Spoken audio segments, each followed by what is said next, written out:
Okay, you flash a ladder, 1 to 8, right? Just now I saw in your picture, ladder 1 being manipulative, and what? And then the top is citizen citizen control. Where are you now, and where do you think? Next question I want to ask Lian, who is an architect turned developer. Where does he think Singapore is? So first is where is New York? Next is where Singapore is in that ladder. That's our mic, please. You know, as you're asking me that question, originally, right, I would have said somewhere between, I think towards the top, right? Not citizen control. Citizens do not have control in New York. They certainly participate and sometimes are spoken to rather than being part of. But I would say it's a two-way street. I would say that it depends on the citizenry as much as they want to be involved. Right? So if they want to be involved and they want to have a role, they can move themselves up the ladder. And if they don't, they can move themselves down the ladder and be spoken to. I saw the chart, I took some notes there.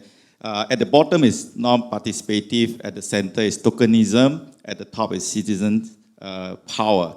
I think for Singapore, we certainly feel that there's a bit of tokenism, but it is moving very quickly towards partnership and consultation.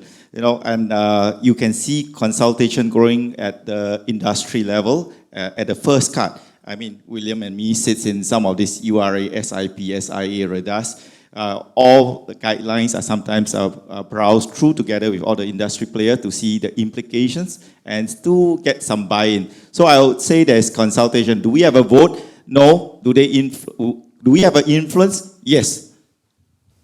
Okay, thank you. So I think fundamental difference is, again, back to the household. Papa and mother, it's a part of a growing pain, you see. When our children were young, when me and my wife, we had to decide everything for them, right? They don't know where to go, holiday, everything we plan for them, they just come along. But there was a certain, now our children, all of them are in late teens and early 20s. So they no longer behave the same. And they start to rebel and resist. They say, Daddy, I don't want to go here. Daddy, I have this program and that. So we begin to realize that we can no longer tell them what to do.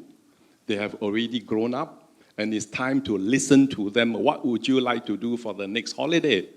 And they are the ones who say, Daddy, you don't get trapped in the commercialization. Don't go for all the tourist attraction. Go down to the ground and see how the people live. And I'm waking up to a new chapter of my life to say, yeah, this is time to turn over and we have a better family. Because we are actually planning for them and let them participate. And one fundamental difference, if I may to make a little correction or clarity, is that the people has the vote. In the 13 member, many of them are in private practice. They actually vote yes or no, while the committee that we are sitting in is like, I hear your view, but you have no voting rights.